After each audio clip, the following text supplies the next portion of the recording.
అదే RTV app వార్తల్ని క్షణాల్లో చదివే అవకాశం ఉంటుంది. ఒక న్యూస్ పేపర్, ఒక టెలివిజన్ ఛానల్ మీ చేతుల్లో ఎప్పుడూ ఉంటాయి. నమస్కారం, ఆర్టీవీ హెల్త్కి స్వాగతం. నేను సహస్ర. హెర్నియా. సో ఈ మధ్యన ఎవరికి చూసినా కూడా హెర్నియా బాధ ఎక్కువగా కనిపిస్తుంది. అంటే జనరల్గా చేతి మీద, కడుపు మీద, లేకపోతే కొన్ని ప్లేసెస్లో గడ్డలాగా కనిపిస్తూ ఉంటుంది. ఏముందిలే అని పెద్దగా లైట్ తీసుకున్న వాళ్ళందరూ కూడా ఈసారి ఆలోచించాల్సిన సమయం వచ్చింది. ఇది హెర్నియా కూడా కావచ్చు అని అంటున్నారు. మరి హెర్నియా వల్ల ఎలాంటి నష్టాలు ఉన్నాయి? అది నిజంగా బాధాకరమా? హెర్నియా వస్తే శరీరానికి ఎటువంటి ఇబ్బంది కలుగుతుంది? దీన్ని తీయాల్సి, అంటే సర్జరీ చేసి తీయాల్సిన అవసరం ఉంటుందా? ఈ అంశాలన్నీ కూడా ఈరోజు వీడియోలో తెలుసుకుందాం. మరి ఈ విషయాలన్నీ కూడా తెలియజేయడానికి ప్రస్తుతం మనతో పాటు ఉన్నారు డాక్టర్ ముక్తీశ్వర్ దాసరి, సర్జికల్ గ్యాస్ట్రోఎంట్రాలజిస్ట్, అలాగే రోబోటిక్ సర్జన్. మరి డాక్టర్ని అడిగి విషయాలు తెలుసుకుందాం. నమస్తే డాక్టర్. నమస్తే అండి. డాక్టర్, హెర్నియా అసలు అంటే ఏంటి? హెర్నియా వల్ల ఎలాంటి నష్టాలు జరిగితే అసలు ఎందుకు వస్తుంది? హెర్నియా అనేది బ్రాడ్ టర్మ్ అండి, చాలా పెద్ద టర్మ్. హెర్నియాలో రకరకాలు ఉంటున్నాయి. లైక్ మనకి మోస్ట్ కామన్గా మనం ఎవరైనా మేల్స్ చూస్తే ఇంగ్వల్ హెర్నియా అంటాం.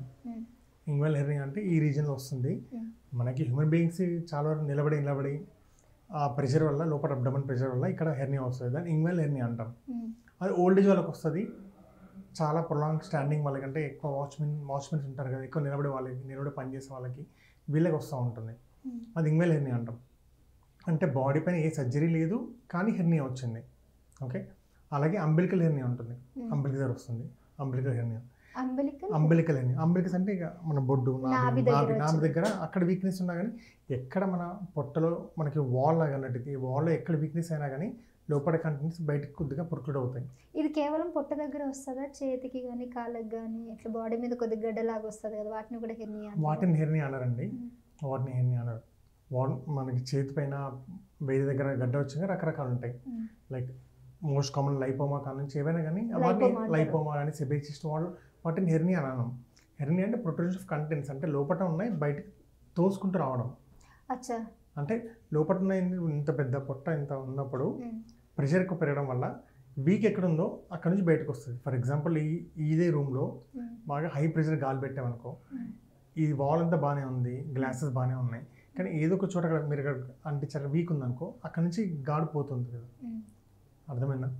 అక్కడ నుంచి గాలి వెళ్తూ ఉంటుంది. ఎందుకంటే ఇక్కడ ప్రెషర్ వల్ల అక్కడ నుంచి ఎక్కడ వీక్ ఉందో అక్కడ నుంచి వెళ్తూ ఉంటుంది. మన బాడీలో అంతా ఎక్కడ వీక్ ఉందో అక్కడ నుంచి లోపల పార్ట్స్ అన్ని బయటకు తోస్తూ ఉంటుంది. దాన్ని హెర్నియా అంటారు. సో ఇందాక చెప్పినట్టు inguinal hernia most common. Old age వాళ్ళకేమో ఎక్కువ నిలబడడం వల్ల కానీ, ప్రొలాంగ్ స్టాండింగ్ వాచ్మెన్స్కి వీళ్ళకి వస్తుంది. యంగ్ ఏజ్ వాళ్ళకి కూడా వస్తుంది. యంగ్ ఏజ్ వాళ్ళకి ఎప్పుడు వస్తుంది, జిమ్ వెళ్తారు, సరైన సపోర్టర్స్ వేసుకోరు. వాళ్ళు జిమ్ ఇష్టమైన వెయిట్స్ లిఫ్ట్ చేసేస్తే లోపల ప్రెషర్ పెరిగిపోతుంది. సపోర్ట్ లేకపోవడం వల్ల వాళ్ళకి హెర్నియా వస్తాయి. ఈ రెండు most common reasons for inguinal hernia. Umbilical hernia ఇందాక చెప్పాను కదా, అది కూడా ప్రెషర్ వల్ల వస్తుంది, కానీ అంబిలిక దగ్గర వస్తుంది. ఓకే. ఇది కాకుండా మనకి ఇన్సిషియల్ హెర్నియా ఉంటుంది. ఇన్సిషియల్ హెర్నియా అంటే ఇది ఎలా వస్తుంది? ఇది ఎవరికైనా ఇంతకుముందు సర్జరీ అయ్యి ఉంటే, పొట్టలో ఏ రకమైన సర్జరీ అయి ఉండొచ్చు, అది ఏదైనా అపెండిక్స్ అయి ఉండొచ్చు, గాల్ బ్లాడర్ అయి ఉండొచ్చు, లేదా మనకి నార్మల్ సిజేరియన్ అయి ఉండొచ్చు, లేదా యూట్రైన్ సర్జరీస్ అయి ఉండొచ్చు. ఏ సర్జరీ అయినా కానీ మన పొట్టలో చీల్చుకుని లోపలికి వెళ్తాం కదా, పొట్టను ఓపెన్ చేసి వెళ్తాం లోపలికి, సర్జరీ చేస్తాం. మళ్ళీ అక్కడ వీక్నెస్ ఉంటుంది. సో లాంగ్ రన్ మనం ఏమైనా వెయిట్ లిఫ్ట్ చేయడము ఇలా ఉన్నప్పుడు, లేదా ఇనిషియల్ స్టేజ్లో అయితే ఆ వూండ్ ఇన్ఫెక్ట్ అయింది అనుకోండి, ఫ్యూచర్లో హెర్నియా వస్తుంది. వూండ్ ఇన్ఫెక్ట్ అవ్వకుండా హెర్నియా వస్తుందంటే మనం వెయిట్ లిఫ్ట్ చేసి ఆ ప్రెషర్కి వలసేం అంతే. ఎప్పుడైతే మనకు ఆపరేషన్ చేస్తామో 100% నార్మల్ పొజిషన్కి రాదు. హీల్ అవుతుంది, బాగానే ఉంటుంది, కానీ 100% నార్మల్గా ఆపరేషన్ అవ్వము ఎలా ఉందో బాడీ అలా ఉండదు, ఆ స్ట్రెంత్ అంతా. సో హెర్నియా వచ్చే అవకాశం ఉంటుంది. అవి మన సేమ్ అంతే, వెయిట్ లిఫ్ట్ చేస్తే ఛాన్స్ ఉంది. ఇది ఇన్సిషియల్ హెర్నియా అంటారు. ఈ హెర్నియా వల్ల అంటే ఒకవేళ టైంకి సర్జరీ చేయకపోతే ఎట్లాంటి ప్రభావం ఉంటుంది శరీరానికి, సైడ్ ఎఫెక్ట్స్ అట్లా?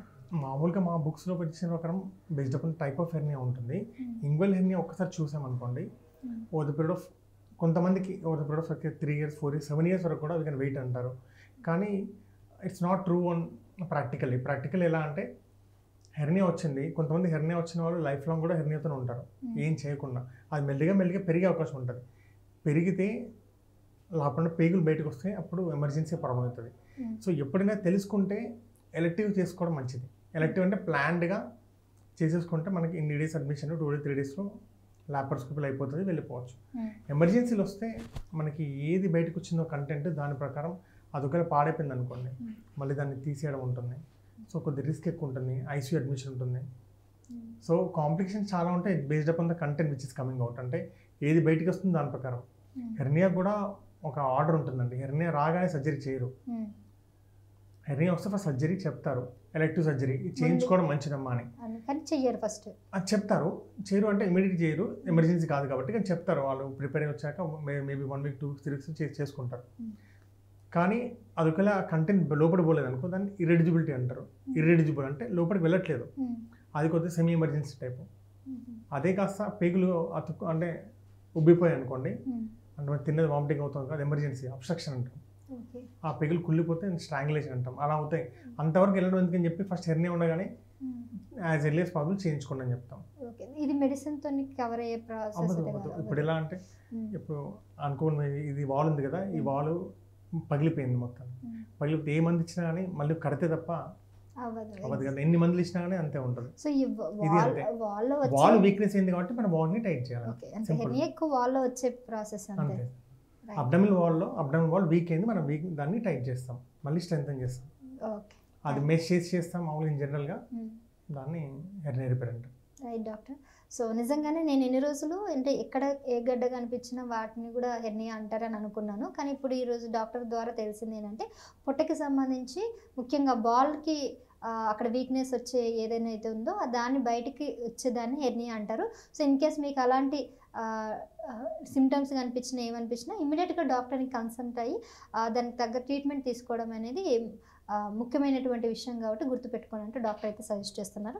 మరి ఇటువంటి వీడియోస్ కోసం ఖచ్చితంగా మా ఛానల్ సబ్స్క్రైబ్ చేయండి. మరొక వీడియోతో మళ్ళీ కలుస్తూనే ఉంటాను. చూస్తూనే ఉండండి RTV హెల్త్. నమస్కారం. తెలుగులో ఫాస్టెస్ట్ న్యూస్ ఇప్పుడు కొత్త అవతారంలో 5 సెకండ్లోనే పూర్తి వార్తా సమాచారం మీ చేతిలో. సోషల్ మీడియా ట్రెండ్స్ మీ కళ్ళ ముందుకే live TV and voice search ఆప్షన్స్తో ఇప్పుడే డౌన్లోడ్ చేయండి. యాప్ లింక్ డిస్క్రిప్షన్లో ఉంది.